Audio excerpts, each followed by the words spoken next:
السلام علیکم۔ وعلیکم السلام وعلیکم ورحمۃ السلام اللہ وبرکاتہ۔ وبرکاتہ۔ ایک لیڈی ہے، اس کا حمل تھا 4 مہینے کا اور اس کے بعد ابارشن ہو گیا شیخ، تو بچے کو کا حکم کیا ہوگا؟ یعنی کہ اس کو جنازے کا نماز پڑھانا ہے یا نہیں، اور غسل دے کر کفن پہنانا ہے یا نہیں؟ ایسا سوال تھا شیخ، حدیث کے روشنی میں جواب چار دیجیے شیخ۔ 4 مہینہ کراس کر گئے تھے۔ ہاں کراس ہو گیا تھا شیخ، ہاں جان بھی آ گئی دیکھیے تھی، اللہ بچہ کے بھی کر رہا تھا جی شیخ، میں سمجھ اس گیا کے سمجھ گیا سمجھ گیا ٹھیک ہے، واضح ہے سوال۔ سمجھ گیا جی۔ اللہ کے نبی صلی اللہ علیہ وسلم کی حدیث ہے، صحیح بخاری کی روایت ہے، اسی طرح سے قرآن کی ایک آیت بھی ہے اسی معنی کی، کہ کوئی انسان اس کی تخلیق کا جو مرحلہ ہوتا ہے، سب سے پہلے وہ نطفہ ہوتا ہے۔ کتنے دن تک؟ نطفہ مطلب جو اسپرم منی جس کو کہتے ہیں، وہ 40 دن تک ہوتا ہے۔ اس کے بعد اگلے 40 دنوں تک وہ مضغہ ہوتا ہے، عفواً علقہ، خون کا لوتھڑا۔ اس کے اگلے 40 دن تک وہ مضغہ ہوتا ہے، گوشت کا لوتھڑا، اور اس میں شکل وغیرہ بنتی ہے۔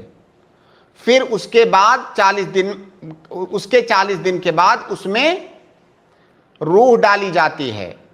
یہ کل 4 مہینہ ہوا۔ اس کا مطلب روح کب پڑتی ہے؟ اور جو موجودہ طب ہے، موجودہ سائنس ہے، وہ بھی اس بات کو مانتی ہے کہ 4 مہینے کے بعد بچے کے اندر جان پڑتی ہے۔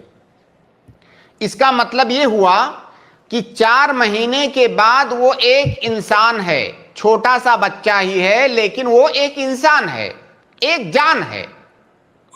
جب وہ ایک جان ہے اور اس کی وفات ہو گئی تو ظاہر ہے اس کو غسل بھی دیا جائے گا، کفن بھی پہنایا جائے گا، نماز جنازہ بھی پڑھی جائے گی، اس کو دفن بھی کیا جائے گا، 7ویں دن اس کا عقیقہ بھی کیا جائے گا، 7ویں دن اس کا نام بھی رکھا جائے گا۔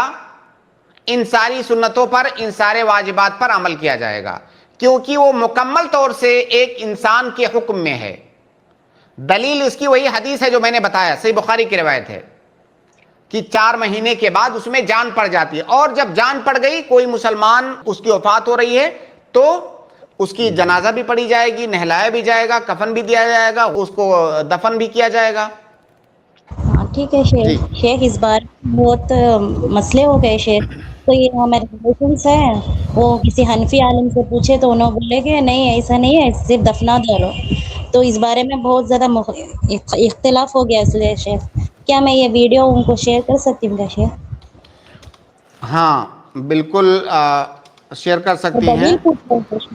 دلیل بھی پوچھ رہے تھے کہ میں ایسا کہاں آپ ہے؟ کو ہاں اس کا نمبر وغیرہ بھی بتا دیتا ہوں، جی حدیث کا نمبر بھی بتا دیتا ہوں آپ کو میں۔